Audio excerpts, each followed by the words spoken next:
Bismillahirrahmanirrahim. Assalamualaikum warahmatullahi wabarakatuh. Waalaikumsalam warahmatullahi wabarakatuh. Alhamdulillah, di pagi menjelang siang ini suasana begitu cerah dan dalam perjalanan di lingkungan, di gangan saya Pak Ustadz, itu ada yang memanfaatkan cahaya sinar matahari untuk menjemurkan dirinya agar tetap dalam keadaan segar. Tentunya dalam keadaan segar, sehat itu bukan cuma untuk kepentingan dirinya, tapi bagaimana dia untuk selalu mendekatkan diri kepada Allah Subhanahu wa taala sehingga dia jalankan dengan penuh ketenangan dengan kesehatannya. Amin. Baik, Mitra JIC di mana saja antum berada, alhamdulillah di Jumat hari ini kita dipancarkan langsung di Radio JIC 107.7 FM di lantai dasar Pusat Bisnis Jakarta Islamic Center. Alhamdulillah kita hari ini bersama dengan narasumber kita adalah Ustadz Zainal Arifin. Assalamualaikum Ustadz. Waalaikumsalam warahmatullahi wabarakatuh. Alhamdulillah. Kayaknya semakin cerah aja Ustadz. Ya, walaupun kondisi pandemi. Walaupun pandemi. Ya. Atau pandemi saya nggak tahu. Ya, tentunya mari sama-sama kita awali dengan bersyukur kepada Allah Subhanahu wa taala atas segala seluruh nikmat yang alhamdulillah Allah karuniakan kepada kita semua. Dan tentunya sebagai bentuk rasa nikmat kita, bersyukur kita akan nikmat itu, kita selalu berupaya untuk selalu beribadah kepada Allah Subhanahu wa taala. Dan tentunya pula kita harus berselawat dan bersalam kepada junjungan alam baginda Nabi Allah Muhammad sallallahu alaihi wasallam, keluarganya, sahabatnya, dan semoga kepada umatnya hingga akhir kelak. Ya, baik Mitra JIC, kesempatan Jumat ini di program Sorban Umat kita mengangkat sebuah obrolan yang mudah-mudahan ini sangat berguna buat kita karena kita berbicara tentang kita sendiri. Ya, dengan tema manusia dalam pandangan Islam. Ya.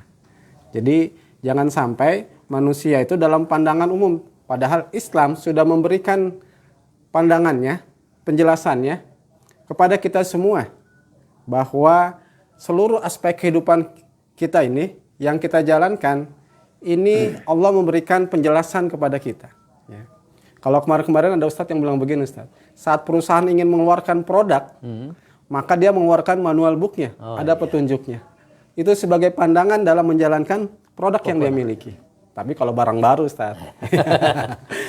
Ya, baik Mitra JIC, langsung saja kita serahkan kepada narasumber kita, yaitu Ustadz Zainal Arifin. Beliau biasa juga menemani kita, namun beliau untuk menemani dalam bentuk wujud produknya. Kemarin-kemarin ada kopi, ternyata inilah ownernya. Ya. Beliau selain Ustadz juga pengusaha, ya. Dan kita doakan semoga Ustadz-Ustadz kita yang sekarang ini Ustadz Zainal Arifin selalu disehatkan oleh Allah Subhanahu wa taala. Dan tentu dengan penuh keberkahan, kehidupannya bermanfaat buat manusia di sekitarnya. Amin. Ya, baik Mitra JIC, kenapa kita angkat tema ini? Karena memang manusia terkadang ternyata oleh Allah bukan disebut manusia.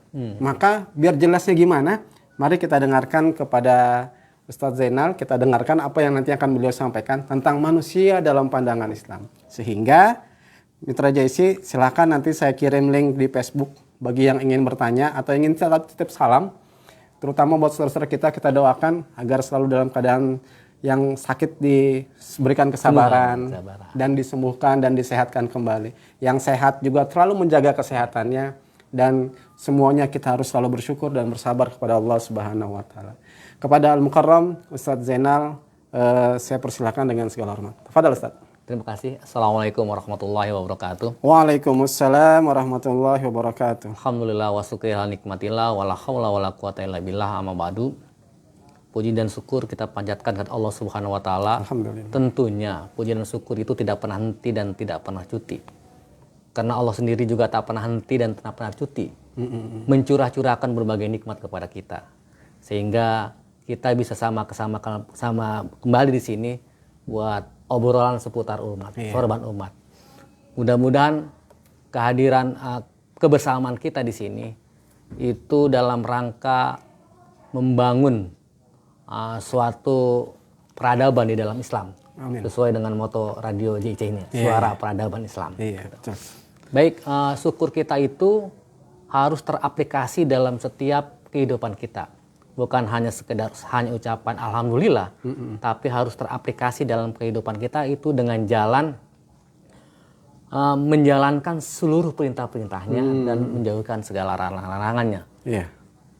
Setelah itu, setelah kita bersyukur, malah kita juga bersolawat kepada Rasulullah dengan membaca Allahumma sholli ala Muhammad wa ala ali Muhammad.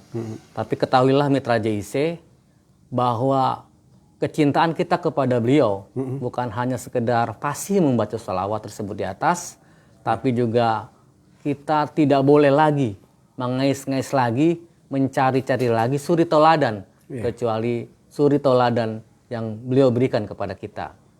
Sehingga dengan demikian mudah-mudahan Nabi besar Muhammad SAW memberikan syafaat kepada kita di yaumil akhir. Amin. Baik, sepertinya temanya sangat menarik sekali ya untuk kita bicarakan pada hari manusia menurut pandangan Islam. Iya. Kalau kita bicara manusia menurut pandangan Islam, berarti ada juga manusia menurut pandangan-pandangan yang lain gitu. Iya, betul. Ada pandangan filsafat, ada pandangan agama-agama yang lain. Tapi kita fokus pada kesempatan kali ini manusia menurut pandangan Islam. Iya. Sebelumnya kita ambil contoh manusia menurut Aristoteles, itu menurut filsafat, bahwa manusia itulah adalah secara umum hewan yang pandai berpikir. Itu menurut Aristoteles. Tapi kita tidak fokus sama itu, tapi kita harus fokus pada bagaimana manusia menurut pandangan Islam. Di dalam Al-Quran, surat At-Tin ayat 5, Allah berfirman, A'udzubillahi minasyaitonirrajim. Laqad khalaqnal insana fi ahsani taqwim. Sungguh manusia itu diciptakan oleh Allah dalam keadaan yang paling sempurna. Itu ayat yang pertama. Ayat kedua sebagai landasan bahwa manusia itu adalah makhluk yang paling berbeda diciptakan Allah. Itu dalam surat Al-Isra ayat 70. Walaqad karomna bani Adam.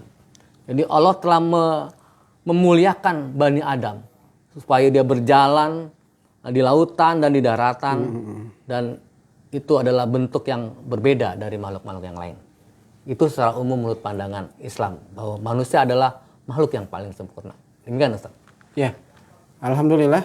Jadi Islam memandang kita sebagai manusia mulia. Iya. Allah menciptakan kita dengan penuh sempurna. Ternyata ada pandangan-pandangan yang lain itu yang keliru. Iya. Ya. Karena memang kita diciptakan oleh Allah, maka harus sesuai sumber dari yang Allah menciptakan. Oke. Nah, namun bagaimana penjelasan manusia? Adakah Al-Quran atau Islam memandang bagian daripada manusia itu sendiri? Unsur-unsurnya dan juga kenapa manusia dimuliakan, Ustaz? Oke. Ayat At-Tin itu secara rinci dapat dijelaskan bahwa ada dua fungsi atau dua faktor yang menyebabkan manusia itu dikatakan dalam keadaan yang paling sempurna. Pertama dari unsur-unsur yang ada di manusia itu sendiri. Itu sangat berbeda. Kalau makhluk-makhluk lain yang lain seperti tumbuhan, batu, langit, gunung dan sebagainya, itu cuma dua unsur. Unsur jasad dan unsur ruh. Gitu. Kalau yang lain, itu cuma dua. Malaikat juga. Malaikat tidak ada jasadnya, ada ruhnya, ada nafsiahnya, tapi tidak ada jasadnya. Tatkala dia mau muncul atas izin Allah, kadang Allah izinkan menjadi makhluk yang putih bersih, menemui nabi dan sebagainya. Jadi unsur manusia itu di dalam pandangan Islam ada tiga. Ada yang namanya ruh, ada yang namanya anfus, nafs, atau ada yang namanya satu lagi jasad. Dalam bahasa Indonesia, itu dalam bahasa Sanskerta, ruh itu disebut nyawa. Jasad itu raga. Dan anfus itu disebut jiwa. Inilah yang membedakan manusia dengan makhluk yang lain. Itu baru yang pertama, faktor yang pertama. Faktor yang kedua, manusia itu diciptakan punya tujuan dan misi tertentu. Apabila dibandingkan dengan makhluk-makhluk yang lain, itu walaupun tidak sia-sia diciptakan, tapi tidak punya visi dan misi. Beda dengan manusia, visi misinya, yaitu bagaimana dia menegakkan amanah yang telah diemban. yang telah diberi oleh Allah, yang dia telah berjanji kepada Allah bahwa ia sanggup memegang amanah. Walaupun amanah ini telah ditawarkan kepada makhluk-makhluk yang lain. Seperti gunung, langit, bumi dan sebagainya.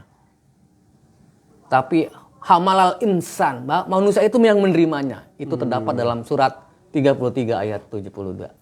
Jadi itu yang membedakan. Yang pertama dari unsurnya, yang kedua adalah faktor bahwa manusia diciptakan mempunyai misi dan visi, yaitu menegakkan amanah di muka bumi ini. Demikian perbedaannya. Alhamdulillah. Jadi dikatakan mulia karena manusia itu menerima amanah dari Allah Subhanahu wa taala. Sebagaimana Ustadz tadi menjelaskan dalam Quran surat Al-Ahzab ya. Surat 33 ayat 72 ya. Bahwa Allah mengamanahkan kepada langit, bumi dan gunung, tapi amanah itu diterima oleh manusia. Walau qad jarana li jahannam inna radatal amanata 'alas samawati wal ardi wal jibal. Ya, baik. Hamal insan. Sehingga amanah itu diterima oleh manusia. Nah, luar biasa ini Ustaz, ya. Tapi gini Ustaz. Ya. Banyak juga saya khawatir mungkin manusia ini banyak yang nggak tahu kalau dia itu diciptakan untuk menjalankan amanah itu. Sehingga Allah muliakan. Ya. Karena juga saya sering mendengar ustadz-ustadz kita itu menjelaskan manusia itu seperti binatang ternak. Bahkan juga ada manusia, maaf nih Ustaz, seperti monyet. Iya. Bahkan ada yang lebih lagi. Ada yang lebih lagi Ustaz. Seperti anjing yang menjulurkan lidahnya. Mas. Masya Allah. Allah memberikan penjelasan itu ya. Perumpamaan dalam Quran. Nah itu kenapa tuh begitu? Jadi kita kembali kepada ayat yang At-Tin itu, surat tadi ayat yang berikutnya. Laqad khalaqnal insana fi ahsani taqwim. Sungguh aku ciptakan manusia itu dalam keadaan yang paling sempurna. Gitu kan? Terus ayat berikutnya, summa rodatnahu asfala sapilin. Kemudian kami turunkan derajatnya kepada derajat yang rendah-rendahnya. Kenapa demikian?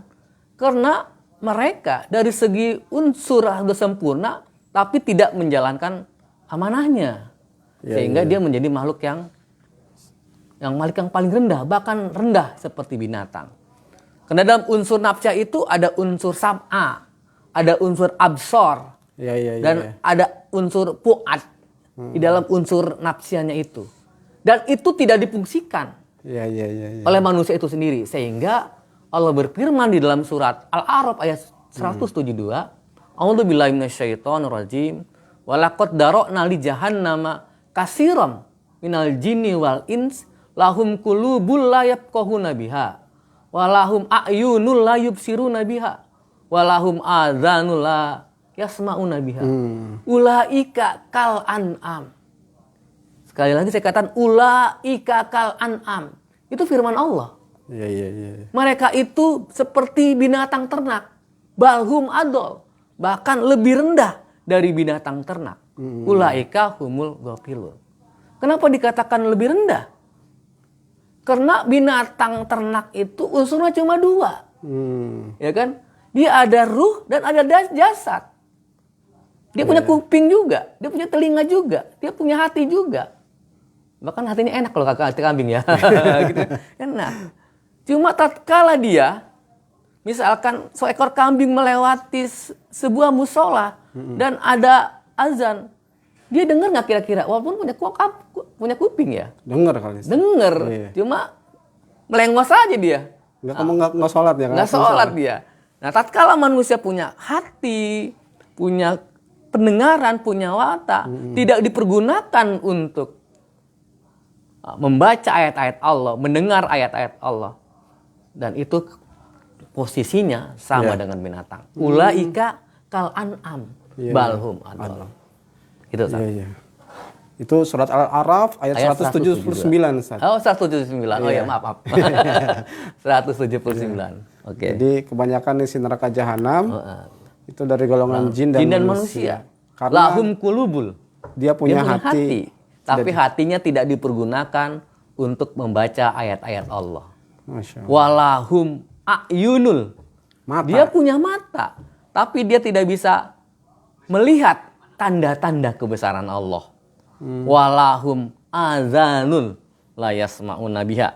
Mereka punya telinga, tapi dia tidak mendengar suara-suara kebenaran yang Allah gelar di muka bumi ini. Iya. Berarti unsur tadi yang Ustadz sampaikan, manusia itu memiliki unsur jiwa, ruh, dan jasad.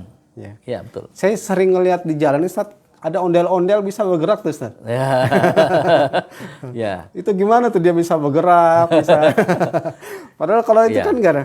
Apakah seperti itu tuh ya? Ya itulah kalau mau sebenarnya pandangan Ya. bisa juga seperti ondel-ondel. Ya. Kalau kita ibaratkan dimisalkan Ya. ketiga unsur itu membuktikannya gitu kan ya. Ya. Jadi kalau ada ondel-ondel ya kan, ada ondel-ondel yang kita lihat itu ondel-ondelnya itu jasad. Jasadnya. Iya, jasadnya. Hmm. Dan yang menggerakkan dan bisa ke sana ke sini itu ada ruhnya. Ruhnya ada di dalam si manusia itu seperti anpusnya itu. Hmm.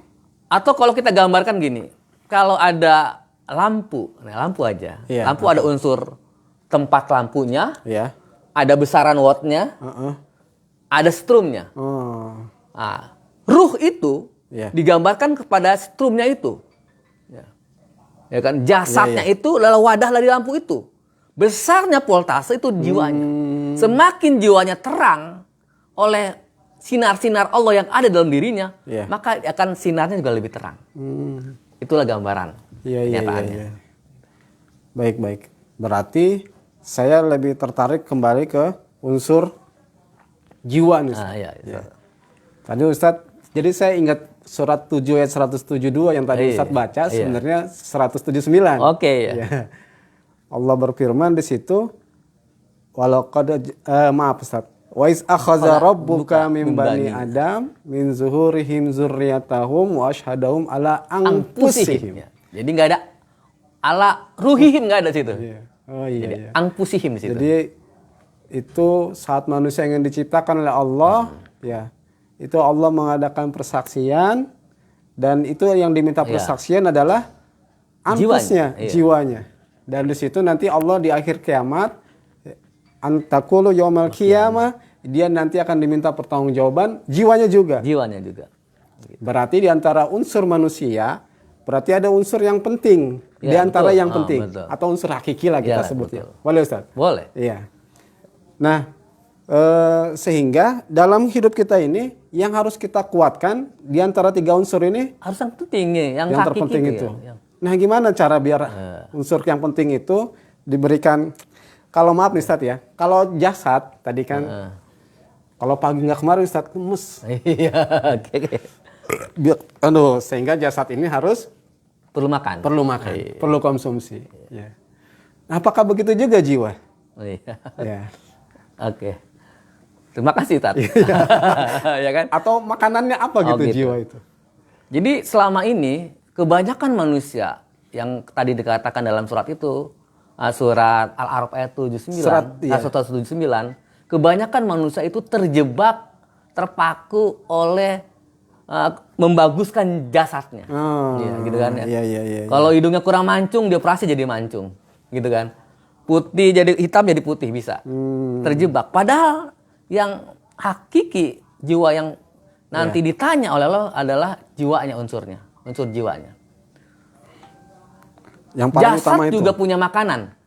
Ya. Selama ini kita diberi pelajaran oleh pendidikan kita dari mulai SD sampai perguruan tinggi bahwa makanan kita itu 5 sehat, 4 sempurna. 4 sehat, 5 sempurna. Oh. Padahal itu masih kurang. Kalau di dalam Islam itu makanan jasad itu 3T juga. Oh. 3T. Ya kan? 3T itu pertama T-nya tetap bergizi, ya kan? Ya kan? Gizinya ada ya, tetap bergizi. Terus yang T berikutnya tertib porsi. Jadi kalau kita makan yang bergizi, terus tidak tertib porsi misalkan, makan sate bergizi ya? Bergizi. Ya kan? Iya.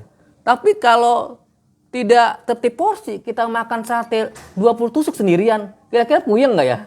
Pasti puyeng ya. Kurang kalau Ustaz. Pasti puyeng ya gitu kan ya. Puyeng. Pasti puyeng dia. Iya. Karena 20 tusuk. apalagi seperti kita gitu, Iya. udah berumur gitu. Makan sate 20 tusuk udah puyeng pasti. Itu karena tidak tertib porsi. Jadi porsinya kalau kayak Ustadz mah paling Ya 2 aja. dua aja ya. Gitu, 2 aja gitu. Iya. Yang ketiga itu makanan itu T-nya lagi tertib syar'i. Makanannya diperoleh dari mana? Satenya boleh mencuri atau boleh korupsi nggak itu beli sate ini uangnya? Ini yang tidak dipelajari di pendidikan kita. Kita cuma tertib gizi doang. Iya. Dari SD sampai perguruan tinggi kita diajari 4 sehat, 5 sempurna. Makannya porsinya bagaimana? Ngambil makanan 4 sehat 5 sempurnanya dari mana uangnya? Nah, itu. Iya. Itu makanan. Baru begitu aja kita pada keliru. Kita cuma fokus kepada tertib gizi. Tidak lanjutkan dengan tertib porsi dan tertib syar'i. Itu makanan jasad. Iya. Lalu bagaimana dengan makanan jiwa? Makanan jiwa juga 3T juga. Ya kan? Tapakur, ya kan? Tanzurun, Ya. dan tadabur. Oh, Masya Itu makanan Allah. jiwa. Kalau tapakir itu adalah membaca ayat-ayat kauniyah yang ada di alam semesta ini. Ya termasuk diri kita, ya kan? Ya, Manusia. Ini ayat-ayat Allah juga. Itu tapakur. Objeknya. Hmm. Kalau tanzurun adalah membaca fenomena sosial yang ada di dalam lingkungan kita. Sekarang misalkan kita membaca di lingkungan kita sekarang pandemi nih. Iya, Banyak. iya. Itu sebagai ayat-ayat Allah. Sebagai tanjurun. Kenapa banyak di negeri yang mayoritas Islam pandeminya semakin hari nggak turun-turun gitu loh. Ada apa? Apakah kemaksiatan di negeri itu sudah begitu masif? Gitu. Ini masih perlu kajian. Iya. Apakah emang diciptakan juga perlu kajian juga pandemi ini gitu ya. Itu adalah tanjurun. Kalau tadabur yaitu membaca Al-Qur'an, menggabungkan tapakur dan tanzurun itu di dalam tadabur. Apakah sesuai dengan Al-Qur'an? Fenomena sosial dan fenomena alam yang ada di sini. Iya. Demikian itu makanannya. Sehingga tatkala jiwa kita dikasih makan, terus fisik kita dikasih makan, maka itulah yang disebut dalam bahasa umum sehat jasmani dan rohani. Padahal rohani mah nggak dikasih makan, gitu loh. Itu yang secara umum disebut sehat jasmani dan rohani. Begitu. Demikian, Ustaz. Ya, Masya Allah. Ini menjadi membuka pandangan yang selama ini bahwa manusia itu taunya tadi unsurnya cuma jasmani dan roh. Ternyata Islam memandang manusia memiliki unsur jiwa. Ya. Kemudian juga tadi jiwa itu selayaknya jasad ada konsumsi karena dia adalah jasad dari materi, maka konsumsinya materi juga. Materi juga, betul. Kalau nggak minum haus, maka dia harus minum. Ya. Ternyata jiwa, jadi yang Ustadz sampaikan juga dia butuh konsumsi. Jadi konsumsinya 3T tadi ya. Wah, ini kayaknya perlu disosialisasikan Ustadz. Salah satu solusi pandemi. Kalau sekarang kan ada 3M, 5M, harusnya juga 3T. Ya. Jadi dia, yang tadi Ustadz, jadi dia tertib gizi, jadi dia harus tahu nih. Ya. Karena Ustadz ya, saya kemarin minum teh lemon Ustadz. Ya, teh lemon itu dikonsumsiin sama istri tercinta Ustadz. Oh gitu. Ya. Tapi itu ternyata nomor berapa kira-kira? Baru yang pertama. Ya. Nah, itu ternyata juga nggak boleh berlebihan. Ya, bilang, Bi, ini minum begini juga boleh, tapi jangan berlebihan. Akhirnya secukupnya. Berarti memang tertib. Porsi itu ya. Tadi contohnya sate gitu ya. Ya, mudah-mudahan satenya bukan cuma obrolan Ustaz. Kapan-kapan nanti kita kapan-kapan minum sate sambil minum kopi. Gitu. Ya, baik. Nah, jelas bahwa ternyata manusia tadi juga dikatakan dia bisa menjadi binatang ternak, ya, karena tidak memfungsikan fungsi utama bagi dirinya. Ya. Nah, tapi kan kehidupan ini luar biasa, Ustaz. Ya. Rasanya bagaimana biar kita tetap terlalu terjaga, biar kita konsisten, Ustaz. Biar kita sebagai manusia yang seutuhnya, manusia yang benar-benar menurut pandangan Islam. Karena ada orang yang dipercantik jasadnya, ya pokoknya ganteng banget, cantik banget. Toko kosmetik biasanya lebih laris, toko jamu itu lebih laris. Tapi pengajian-pengajian seperti Ustaz. Gitu. Ya.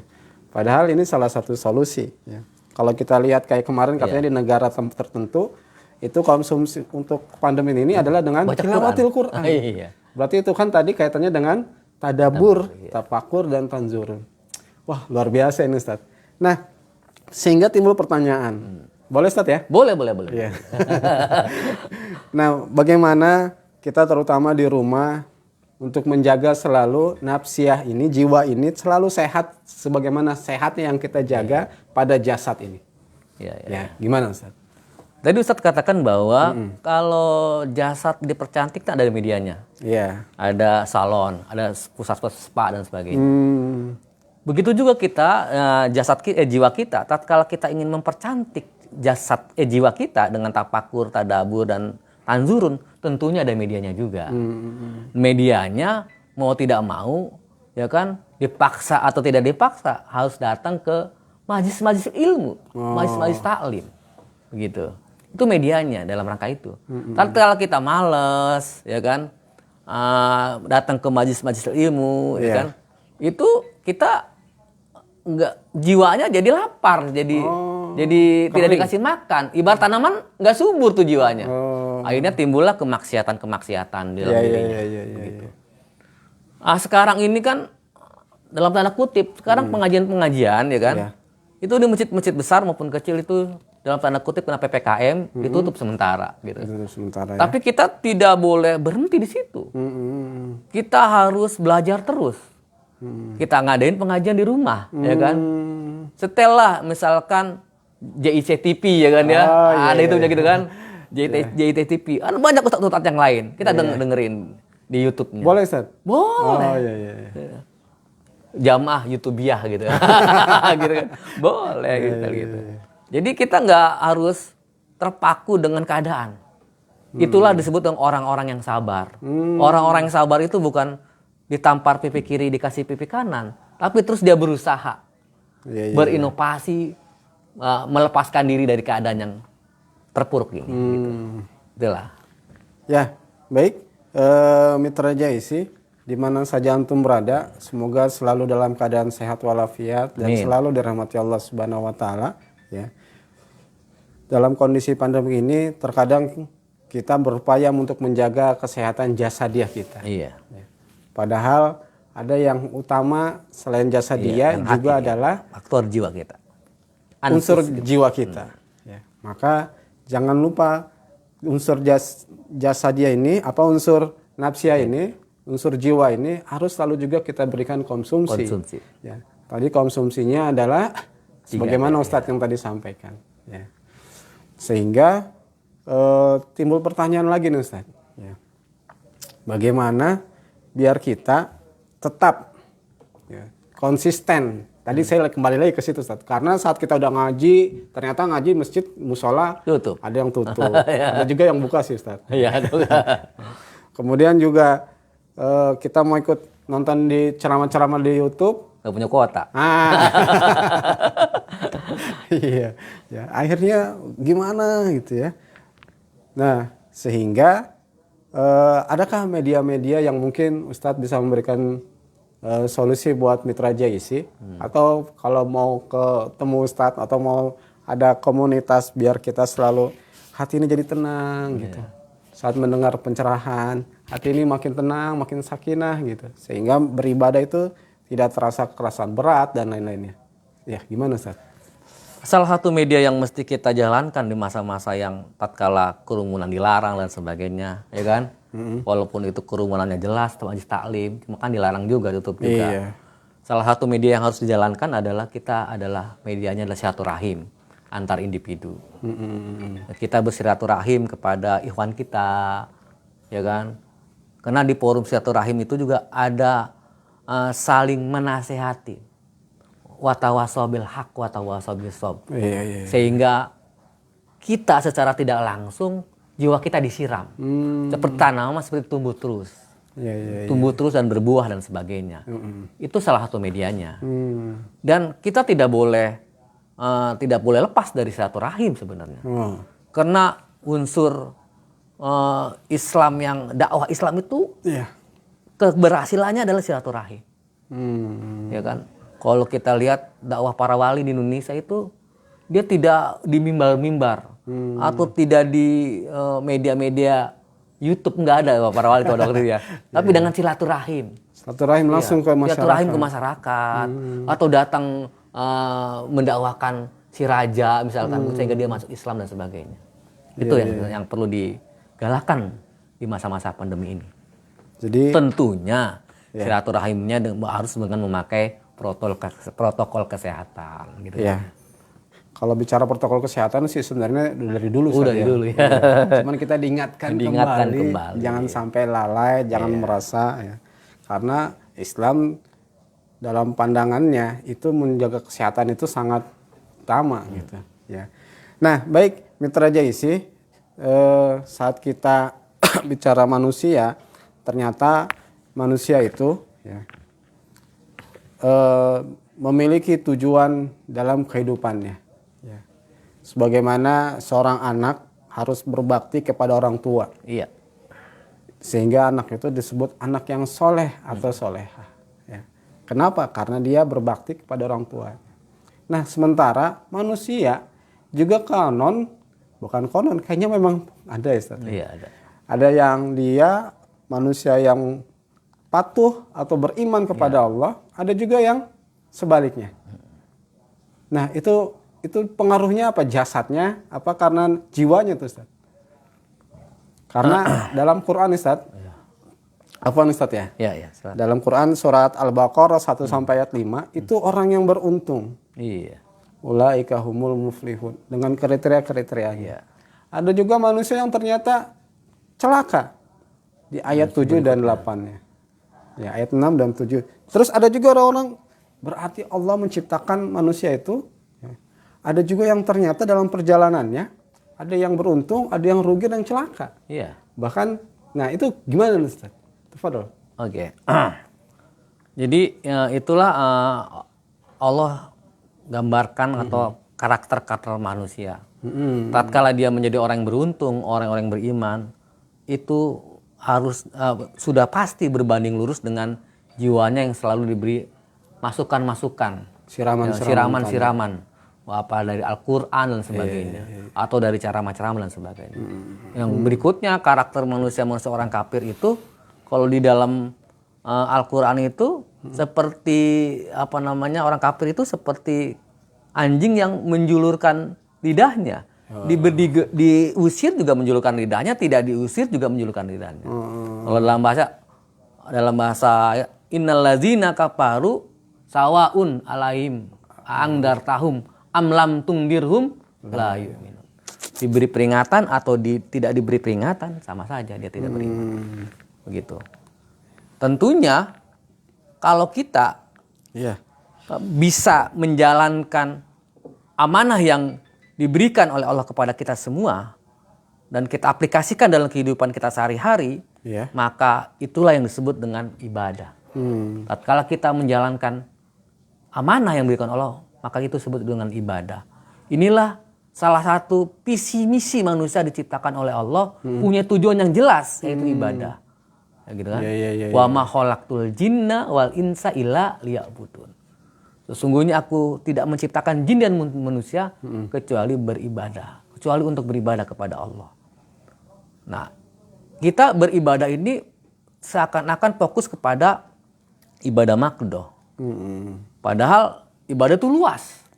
Ya kan? Menjalankan amanah itu lebih luas daripada sekedar ibadah makdoh. Karena nanti ada apa saja itu amanah gitu. Mungkin nanti di forum berikutnya kalau kita bahas tentang amanah itunya apa gitu. Iya. Sepertinya nggak cukup waktu kita untuk membahas bentuk-bentuk apa amanah yang harus dijalankan dijalankan. Sehingga dia disebut dengan ibadah kepada Allah Subhanahu wa taala. Atau bisa dikatakan ibadatul akbar, ibadah yang besar. Itu menjalankan amanah yang Allah berikan. Ya. Nah, Mitra Jaisi di mana saja antum berada, bahwa kita itu sebagai manusia akan menyadari jangan sampai menjadi orang yang rugi, orang yang celaka, dan kita harus benar jadi orang-orang yang beruntung. Sehingga salah satu pengaplikasiannya tadi kita selalu mematuhi atau kita mengetahui untuk apa kita diciptakan oleh Allah Subhanahu wa taala? Untuk apa kita diadakan di dunia ini? Bukan sekedar yang penting ada karena nggak mati ya, karena nggak punya tujuan. Jadi sekedar kayaknya yang penting diadain aja. Ya. Handphone aja kayak gini Ustaz, punya tujuan kan diciptakan. Sorban yang Ustaz pakai, saya nggak pakai Ustaz karena Ustaz. Itu punya tujuan. Ya. Kacamata yang begini pasti punya tujuan. Apalagi manusia yang Allah ciptakan. Yang makhluk yang paling makhluk sempurna. yang paling sempurna. Maka bagaimana ternyata biar kita tetap tadi sempurna di hadapan Allah, mulia, maka harus beribadah. Nah, bagaimana penerapan ibadahnya? Ya, tadi Ustadz jelaskan dalam kehidupan kita sehari-hari ya, semuanya harus dalam rangka ibadah. Bukan hanya sebatas ibadah yang ritual khusus, mahdo, yang dalam rukun Islam. Ternyata hidup dan kehidupan kita ini harus kita niatkan selalu dalam rangka ibadah kepada Allah Subhanahu wa taala. Sehingga jangan sampai kita merasa beribadah tapi ternyata tidak bernilai di hadapan Allah. Bukan ibadah. Maka ibadahnya harus sesuai dengan pandangan Islam atau pandangan Allah Subhanahu wa taala. Nah, Mitra JIC di mana saja berada, bahwa dalam kehidupan kita ini sebagai manusia menyadari mulia ya. Dibanding nah kemuliaannya tadi Ustadz sudah sampaikan ya. Nah, kemudian bagaimana kemuliaan itu orang terkadang mulianya perjalanannya Ustadz. Tapi pas endingnya, terakhirnya ternyata meninggalnya dalam keadaan yang ya menyedihkan lah. Nggak layak, nggak pantas. Kelihatannya ternyata di akhir hayatnya bukan husnul khotimah, su'ul khotimah. Nah, gimana itu menurut Ustaz? Salah satu cara adalah kita selalu berdoa kepada Allah. Tidak lepas selalu berdoa. Pertama itu ya Allah, jadikanlah aku mati dalam husnul khotimah. Setiap hari begitu. Sehingga mudah-mudahan ya kan betul. Kita matinya husnul khotimah, tidak su'ul khotimah. Dan doa itu kan ibarat perisai. Ya kata Rasulullah, doa itu perisainya orang-orang beriman. Jadi kita tidak lepas dari doa. Supaya kita nanti matinya dalam keadaan husnul khotimah. Itu aja solusinya. Kita berdoa, tidak lepas dari doa. Tidak lepas dari doa, terus berdoa. Terus berdoa. Dan tentu juga dengan ikhtiarnya. Iya. Kata Ustadz kita mah Allah lagi, Allah terus dan Allah lagi. Selalu ya. Iya. Doa lagi, doa terus, doa lagi. Betul.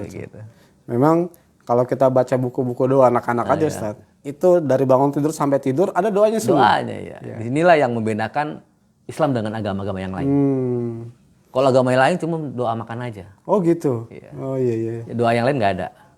Jadi kalau agama Islam dari bangun tidur sampai tidur lagi. Bismillah semuanya. Ada. Makanya kalau ditanya ini doanya apa? Bismillah.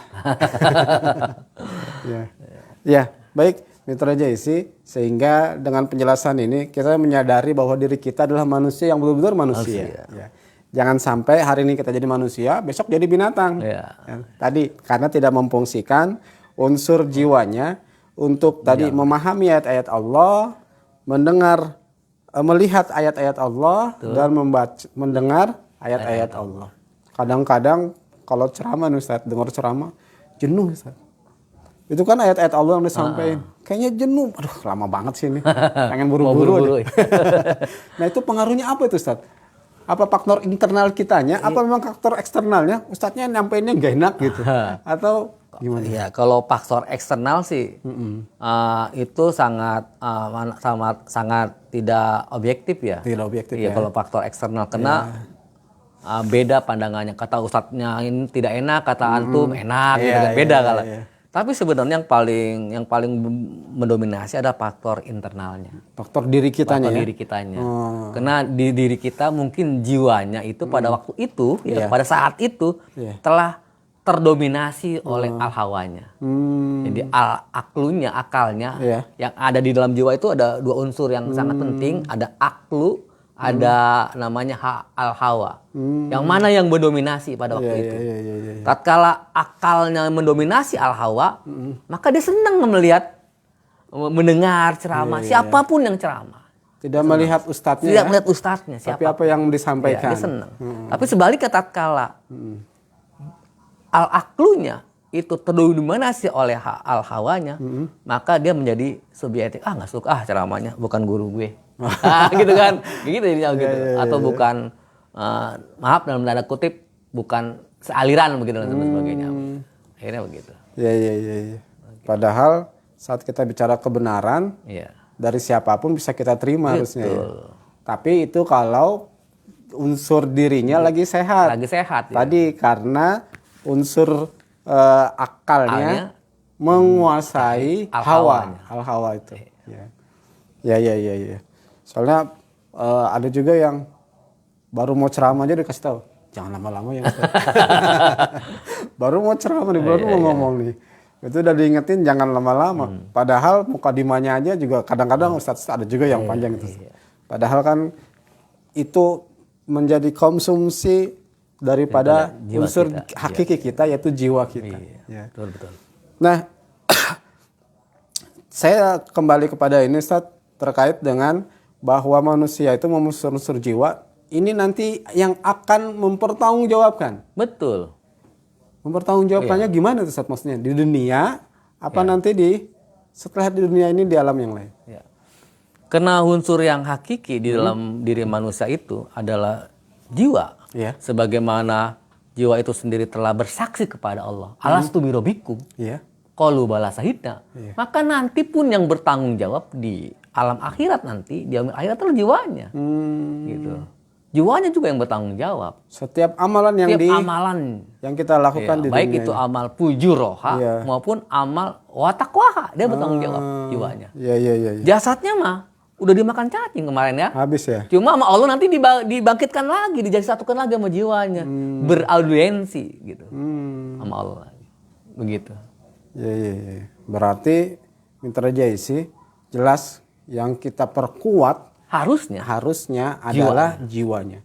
Yang kita percantik, yang kita gagahkan, kita kokohkan adalah jiwanya. Makanya W.R. Supratman menciptakan lagu Indonesia. Bangunlah jiwanya. Bangunlah raganya. Begitu. Enggak bangun raganya dulu, tapi bangun jiwanya dulu. Iya. Tapi sekarang kebalik. Bangun raganya dulu baru. Jiwanya nggak dibangun-bangun. Akhirnya sakit gitu. Makanya saya kemarin itu sempat lihat bagaimana saat Rasulullah di zamannya itu Futuh Mekah. Yang azan mengumandangkan azan di Ka'bah saat itu adalah Bilal bin Rabah. Iya, Bilal bin Rabah. Padahal kan kalau secara status Bilal bin Rabah itu sebelum-sebelumnya sebelum Islam itu di bawah budak, di bawah sekali. Tapi Islam mengangkatnya. Padahal Islam mengangkat bukan melihat fisiknya, bukan melihat tapi keimanannya. Nah, baik Mitra Jaisi, waktu kita sebentar lagi nih Ustaz, karena saya lihat Ustaz kayaknya udah siap-siap mau ceramah Jumat ini. Insyaallah. Insyaallah ya. Nah, hubungannya dengan pengaruh dengan lingkungan Ustaz. Setiap diri kita, manusia-manusia, apakah ada punya pengaruh dengan manusia-manusia lainnya? Juga pengaruh terhadap alam lingkungannya. Karena saya sering dengar juga ceramah, Allah menjelaskan dalam Quran, walau anna ahlal qura amanu wattaqau lafatahna alaihim barakatim minas sama'i wal ard walakin kazzabu fa khasna bima kanu yaksibun. Mungkin Ustaz juga sering ceramah tentang ayat-ayat gitu. Nah, itu kan kaitannya dengan qura, sebuah negeri. Lingkungan. Yang sebuah negeri itu kan atau perkumpulan lah ya, masyarakat luas, itu ada manusia-manusianya. Nah, gimana pengaruhnya gitu Ustaz? Secara dasar bahwa manusia itu makhluk sosial, ya kan? Makhluk yang sering berinteraksi dengan manusia yang lain. Iya. Jadi Allah ciptakan manusia itu tidak bisa sendiri untuk mengembangkan amanah, itu tidak bersendiri, harus bersama-sama, ya kan? Jadi tatkala dia akan memikul amanah yang diemban oleh manusia itu sendiri, maka mau tidak mau, dipaksa atau tidak dipaksa, harus bersama-sama. Bagaimana dia menjalankan syariat, amanah syariat misalkan gitu kan ya. Yang tidak bisa sendiri gitu kan. Harus ada orang lain. Jadi itu sangat berpengaruh karena kita diciptakan oleh Allah sebagai sebuah sabda Rasulullah, wa ma arsalnaka ila rahmatal lil alamin. Aku diutus ini untuk rahmat bagi seluruh alam. Jadi tatkala kita dalam hidup kita menjadi orang-orang yang mengemban amanah, dan itu secara segaris itu menjadi orang yang bertakwa yang paling mulia. Ya kan? Kalau orang sudah mengemban amanah berarti disebut orang yang bertakwa. Tadi seperti contoh Bilal. Tatkala dia di zamannya dia belum mengemban amanah, dia kan jadi orang yang sangat rendah strata kehidupannya. Tapi setelah dia mengemban amanah, dia menjadi orang-orang yang bertakwa, menjadi orang-orang yang mulia. Wa ma akramakum indallahi atqakum. Sesungguhnya kemuliaan itu adalah di sisi Allah itu adalah orang-orang yang bertakwa. Bukan dia pejabat atau lain sebagainya, tapi orang yang bertakwa. Walaupun tidak punya jabatan gitu. Jadi Islam mengatur. Jadi tatkala kita menjadi orang yang bertakwa dalam diri kita, dia akan menular kepada keluarga kita gitu loh. Terus menular lagi kepada masyarakat kita, kepada negara kita dan sebagainya. Tentunya kepada alam semesta juga pasti menular. Orang bertakwa itu cirinya salah satunya adalah tatkala dalam hadis nih, tatkala kita melihat duri di jalan, itu kita singkirkan. Itu tandanya juga orang bertakwa. Sederhana sebenarnya gitu kan. Apalagi misalkan mengeksploitasi alam semesta secara membabi buta, itu bukan ciri orang bertakwa. Ya kan? Kalau yang bertakwa itu ngambil pohonnya juga, ngambil buahnya juga ya gitu kan. Seperti orang-orang tradisional lah. Orang suku Baduy atau suku-suku pedalam lainnya kan sangat bersahabat dengan alamnya. Tapi orang-orang suku modern sekarang itu menebang pohonnya dengan alat besar sehingga hancurlah bumi ini. Begitu ya. Iya. Gitu, Pak. Itu terhadap duri, terhadap alam aja seperti itu ya. Apalagi sesama manusia. Ya. Saling menghormati, saling menghargai dan segala-galanya. Ya, baik Mitra Jaisi, ternyata keberadaan kita sebagai manusia di dunia ini itu tak lepas daripada manusia yang lainnya. Betul. Maka pun keberadaan kita akan turunnya karunia Allah itu juga tergantung kepada kebersihan diri kita, jiwa kita, sehingga dapatlah diberikan gelar takwa oleh Allah Subhanahu wa taala, ya. Sehingga ayat tadi Allah memberikan penjelasan akan menurunkan rahmatnya kepada negeri itu. Indonesia gimana nih Ustaz menurut Ustaz? Kalau secara mayoritas harusnya menjadi negeri yang sangat makmur. Dalam bahasa Quran tuh negeri yang baldatun, toyibatun, warobun gopur. Ya kan? Itu dalam bahasa Quran. Lalu dalam bahasa nenek moyang kita menjadi negeri yang gemah ripah loh jinawi. Itu tatkala seluruh penduduk negerinya walau ahna alal qura amanu takwa beriman dan bertakwa kepada Allah. Tapi kalau kita lihat sekarang, apa harus seluruhnya Ustaz? Apanya? Apa harus seluruhnya umat Islam di Indonesia yang muslim itu beriman dan bertakwa? Apa perlu seluruhnya gitu ya? Iya. Ya, harusnya sih seluruhnya gitu harusnya kan. Sih seluruhnya idealnya gitu ya. Idealnya begitu seluruhnya menjadi muslim yang bertakwa. Iya. Harusnya seluruhnya. Sehingga umat-umat yang lain yang ada di republik ini dapat imbasnya.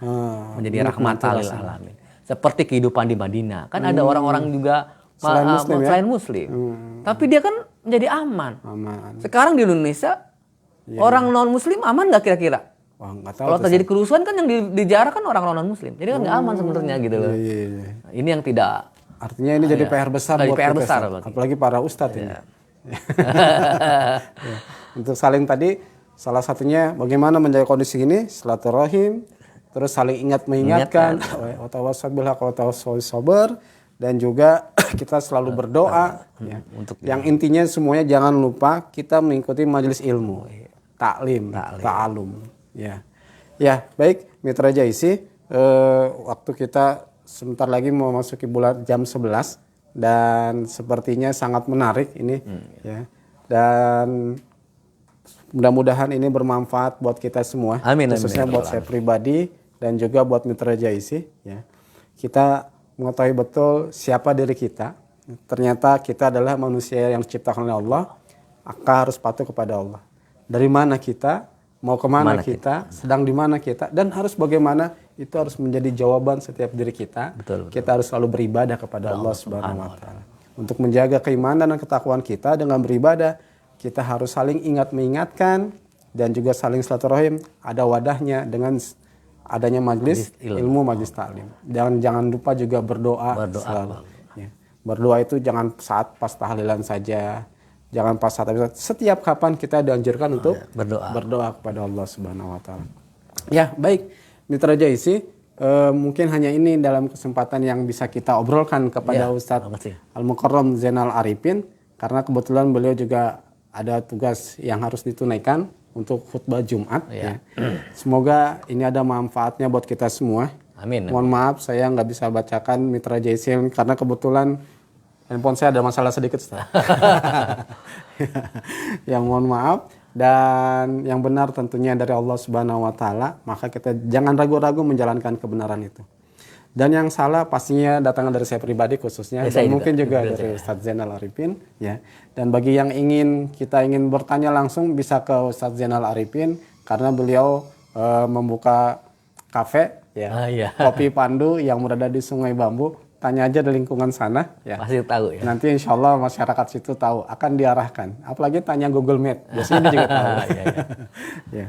Terima kasih, dan kita akhiri dengan sama-sama bermunajat kepada Allah. Semoga yang sedang sakit dikuatkan selalu. Amin, amin, amin. Untuk selalu sabar, bahwa yakinlah sakit itu dari Allah. Dan pasti Allah, ada obatnya. Pasti ada obatnya. Dan Allah akan menggugurkan dosa-dosa bagi mereka yang sabar dan ikhlas menerima takdir yang Allah berikan dengan bentuk sakit. Dan berupaya untuk selalu sehat, dan yang sehat juga harus selalu beribadah kepada Allah. Ya. Dan untuk itu, mari kita akhiri dengan berdoa dan dengan doa kafaratul majlis. Subhanaka Allahumma wa bihamdika asyhadu an la ilaha illa anta astaghfiruka wa atubu ilaik. Dari kami mohon maaf atas segala khilafan. Billahi fil sabihaq wal afu minkum. Wassalamualaikum warahmatullahi wabarakatuh. Waalaikumsalam warahmatullahi wabarakatuh.